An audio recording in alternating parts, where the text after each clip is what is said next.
موضوع دنیا کی فکر اور آخرت کی تیاری۔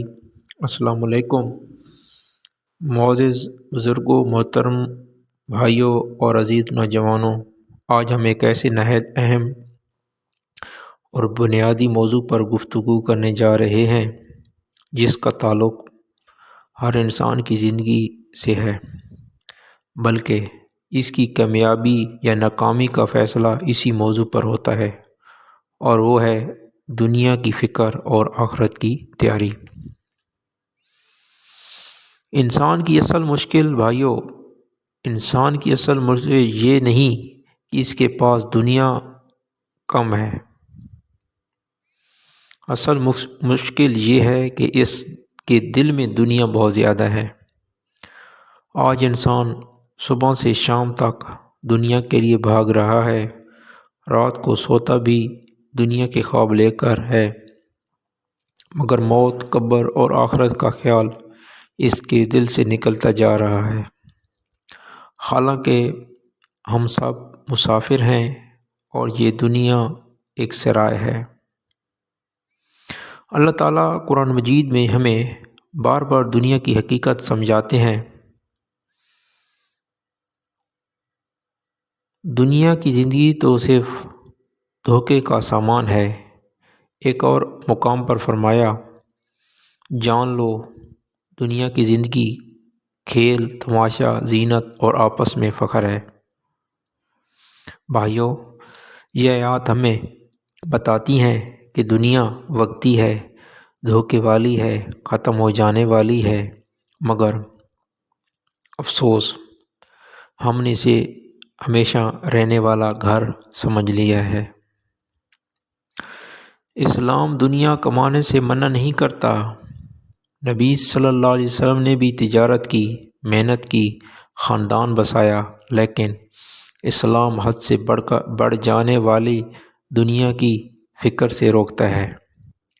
رسول صلی اللہ علیہ وسلم نے فرمایا، جس کی فکر آخرت ہو، اللہ اس کے دل کو غنی کر دیتا ہے اور دنیا اس کے قدموں میں آ جاتی ہے، اور جس کی فکر دنیا ہو، اللہ اس کی محتاجی اور اس کی آنکھوں کے سامنے رکھ دیتا ہے۔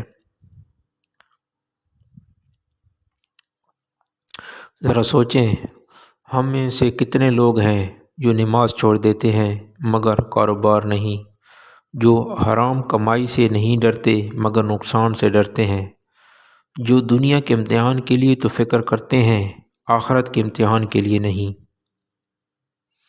قرآن مجید میں اللہ تعالیٰ فرماتے ہیں، اصل زندگی تو آخرت کی زندگی ہے۔ بھائیو، یہ دنیا چند دن کی ہے، چند سانسوں کی ہے، چند لمحوں کی ہے، اور آخرت ہمیشہ کی ہے، نہ ختم ہونے والی ہے۔ وہاں یا تو جنت ہے یا جہنم۔ اللہ تعالیٰ فرماتے ہیں، ہر جان کو موت کا ذائقہ چکھنا ہے۔ موت نہ عمر دیکھتی ہے، نہ صحت، نہ دولت۔ قبرستان گواہ ہے کہ وہاں نوجوان بھی ہیں، بوڑھے بھی ہیں، امیر بھی ہیں، غریب بھی ہیں، مگر ہم سمجھتے ہیں کہ موت صرف دوسروں کے لیے ہے۔ نبی کریم صلی اللہ علیہ وسلم نے فرمایا، عقل مند وہ ہے جو اپنے نفس کو قابو میں رکھے اور موت کے بعد کی تیاری کرے، اور عاجز وہ ہے جو نفس کی خواہشات کے پیچھے چلے اور اللہ سے امیدیں لگائے رکھے۔ یہ حدیث ہمیں بتاتی ہے، اصل عقل مندی آخرت کی تیاری ہے۔ حضرت علی فرماتے ہیں، دنیا پیٹھ پھیر کر جا رہی ہے اور آخرت سامنے آ رہی ہے، تم دونوں میں سے جسے چاہو اپنا لو۔ حضرت عمر رضی اللہ عنہ فرماتے ہیں، اگر تم آخرت کو مقصد بنا لو تو دنیا خود تمہارے پیچھے آئے گی۔ اسلام ہمیں دنیا چھوڑنے کا نہیں کہتا، بلکہ دنیا کو آخرت بنانے کا حکم دیتا ہے۔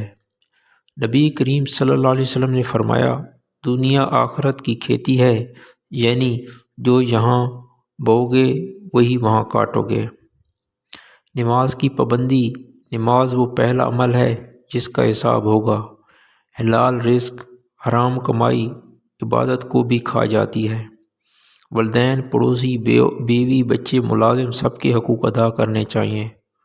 ہر وقت استغفار پڑھنی چاہیے۔ موت کا وقت معلوم نہیں۔ قرآن قیامت کے دن کی سفارش کرے گی، لہذا قرآن کو ہم مسلسل تعلق قائم رکھیں۔ جنازے پڑھتے ہیں مگر سبق نہیں لیتے، قبرستان جاتے ہیں مگر تیاری نہیں کرتے، موت کی بات سن کر کہتے ہیں ابھی وقت ہے، حالانکہ جو وقت گزر گیا وہ واپس نہیں آئے گا۔